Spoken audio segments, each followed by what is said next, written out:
Sir வணக்கம் sir. வணக்கம். மாதிரி தமிழ்நாட்டில் வரலாறு காணாத அளவுக்கு வந்து வாக்கு சதவீதம் வந்து அதிகரிச்சிருக்கு. அதுக்கு விஜய் தான் காரணம்னு சொல்லலாமா சார்? இல்லை, அது 85% தமிழ்நாடு முழுக்க வந்து வாக்குப்பதிவு வந்து முன்னை விட அதிகம். அது ஒரு தரப்பினர் வந்து எஸ்ஐஆர் தான் அதுக்கான காரணம் அப்படின்னு சொல்கிறாங்க. இன்னொரு தரப்பினர் விஜயோடைய அலைன்னு. இதுக்கு ரெண்டும் காரணம் தான். நம்ம முழுக்க விஜயோடைய அலைன்னு சொல்லிட முடியாது. எஸ்ஐஆரும் காரணம் வந்து. ஏன்னா 2006 எஸ்ஐஆர் கொண்டு வந்தாங்க. அதுக்கு பிறகு 20 வருடம் பிறகு கொண்டு வந்த பிறகு நிறைய வாக்காளர்கள் தகுதி நீக்கம் செய்யப்பட்டார்கள். அது ஒரு பக்கம் வந்து அது கள்ள ஓட்டாக மாறி இருக்கு. அந்த கள்ள ஓட்டை தடுத்துருக்காங்க அப்படின்னு.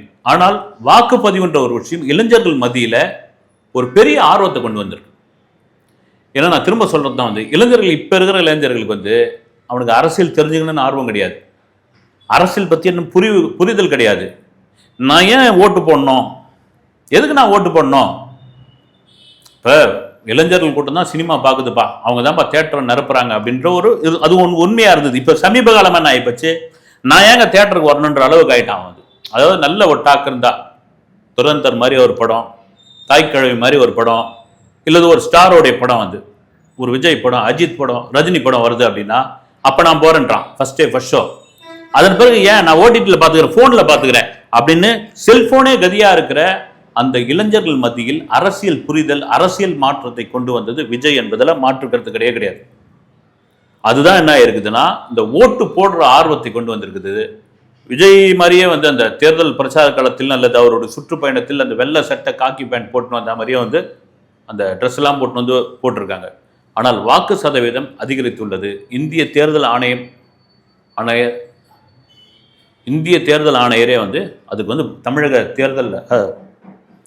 இந்திய தேர்தல் ஆணையரே வந்து தமிழக வாக்காளர்களுக்கு பாராட்டை தெரிவிச்சிருக்காரு. கண்டிப்பாக வாக்கு சதவீதம் அதிகமாகிறது.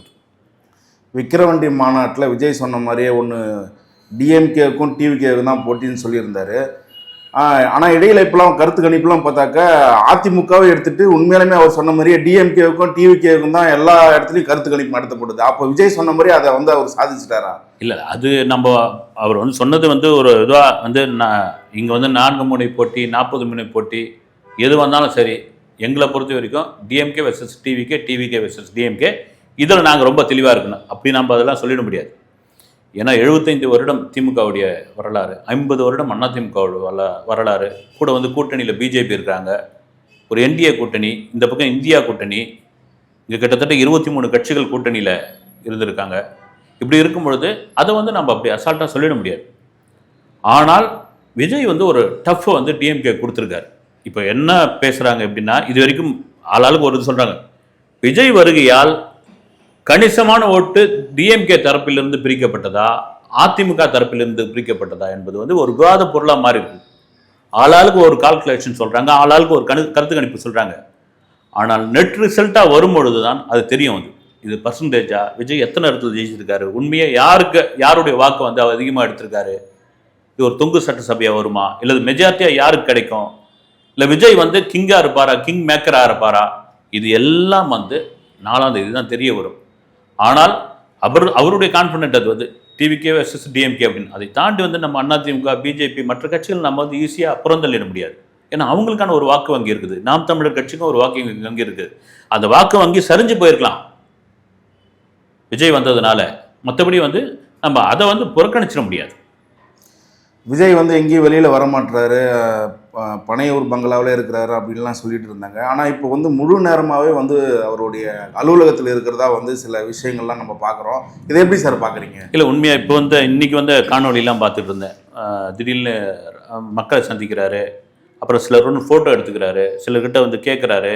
இது மாற்றம் தேவை தான் வந்து. ஏன்னா விஜய் அரசியலுக்குள்ளே வந்த பிறகு கடுமையான விமர்சனம், மிக முக்கியமான விஷயம், அதுவும் வந்து பெரம்பூர்லேயும் திருச்சி கிழக்குலேயும் நிற்கிறார் அப்படின்போது பல பேர் வந்து உங்கள் தொகுதிகளாம் அவர் வரவே மாட்டாங்க. எம்எல்ஏ ஆகிட்டார்னா உங்கள் தொகுதிகளாம் வரமாட்டார், நீங்கள் அவரை போய் எளிமையாக நீங்கள் அணுக முடியாது, அவர் ரொம்ப உயரத்தில் இருப்பார், அங்கேருந்து இறங்க மாட்டார் அவர், நீங்கள் வந்து சந்திக்கிறது ரொம்ப கஷ்டம், ஏன்னா அவர் வந்து ஒரு உச்ச நட்சத்திரம், உங்கள் தொகுதியோடைய சட்டமன்ற உறுப்பினர் கிடையாது,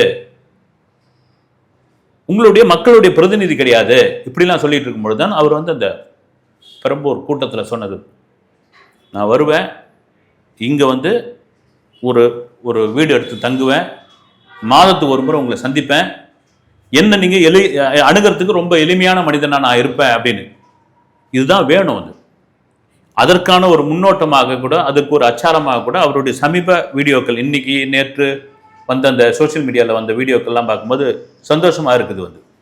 ஒருவேளை விஜய் வெற்றி பெற்று, சொல்கிறேன் நான் பொதுவாக, ஏன்னா இதுக்கு முன்னாடி நம்ம சொல்ல முடியாது, வெற்றி பெற்று அதிக தொகுதியோ அல்லது குறைந்த தொகுதியோ வெற்றி அப்படின்னு வந்த பிறகு அவர் மக்களுக்கான ஒரு பிரதிநிதியாக, மக்களுக்கு அணுகுவதற்கு எளிமையான ஒரு மனிதராக இருந்து விட்டால் அவர் அரசியல் களத்தில் அவரும் ஒரு பலம் வாய்ந்தவர், மிக பலம் வாய்ந்தவர் என்பதில் மாற்றுக்கிறது கிடையாது. சார், விஜயின் கடைசி படமான ஜனநாயகன் 8ஆம் தேதி ரிலீஸ் அப்படின்னு சொல்லிட்டு ஒரு சில சோசியல் மீடியாவில் ஒரு சில நிகழ்ச்சியெலாம் நம்ம பார்க்குறோம். ஒருவேளை 4ஆம் தேதி ரிசல்ட் முதலமைச்சர் ஆகிட்டு 8ஆம் தேதியை அவர் ஜோசப் விஜய் இன்னும் நான் அப்படின்னு அந்த சொல்கிற டைமில் அந்த படம் ரிலீஸ்னால் தமிழ்நாடு எப்படி சார் கொண்டாடுது? தேர்தலுக்கு முன்ன வரைக்கும் விஜயை எதிர்த்து பேசினவங்களாம் இப்போது விஜய்க்கு ஃபேவராக பேசிகிட்டு இருக்காங்க. இதை எப்படி சார் பார்க்குறீங்க? நீங்கள் ஃபேவராக பேசுகிறவங்க அப்படின்ட்டு தாண்டி நீங்கள் ஊடகத்தில் இருக்கிறவங்களே பார்த்தீங்கன்னா, எலெக்ஷனுக்கு முன்னாடி ஒரு மாதிரி பேசினாங்க, எலெக்ஷன் முடிஞ்ச பிறகு கூட பார்த்தீங்கன்னா ஒரு சார்பாக பேசிகிட்டு இருந்தாங்க. அதன் பிறகு அப்படியே கொஞ்சம் கொஞ்சமாக மாறி அது வேறு விதமாக பேச்ச ஆரம்பிக்குது. இதை மாற்றி பேசுகிறாங்கன்றதை தாண்டி ஒரு பக்கம் விஜய்க்கெல்லாம் ஒரு ஓட்டும் கிடைக்காதுங்க. நம்ம விஜய்க்கு ஆதரவோ எதிர்ப்போ கிடையாது.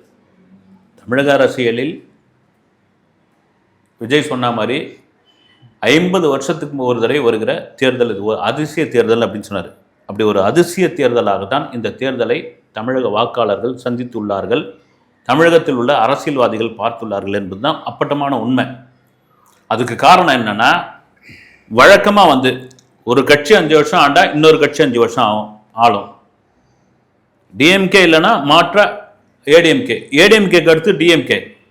சீமானும் இதை தான், 2 கட்சி தாங்கன்னா மாறி மாறி எங்களுக்கு ஒரு வாய்ப்பு கொடுக்க மாட்டீங்களா அப்படின்னு அவர் சொல்லிட்டு இருந்தார். ஆரம்பத்தில் சீமானுக்கான ஒரு பெரிய ஒரு வரவேற்பை அது கொடுத்தது, உண்மைதான். ஆனால் அது பெரிய அளவில் வரவேற்பு கொடுக்காத காரணம் சீமானுடைய சில கொள்கைகள். பொதுவாக முக்கிய கொள்கையை நாங்கள் யாரு கூட கூட்டணி வச்சுக்க மாட்டோம் அப்படின்ற ஒரு விஷயம்.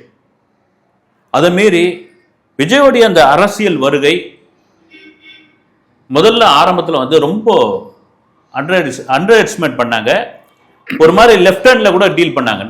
நம்ம பொதுவாக அரசியல்வாதிகள் அதுக்கு முக்கிய காரணம் இவருக்கு என்ன அரசியல் தெரியும். விஜய் ஒரு நடிகர், விஜய்க்கு யாரோ எழுதி கொடுக்குற டைலாக் பேசக்கூடிய ஒருத்தர். பொழுதன்னைக்கு கேரவனில் இருப்பார், இல்லைன்னா செட்டுக்குள்ளே இருப்பார், அடுத்து போய் ஏசி ரூமில் தூங்கிடுவார்.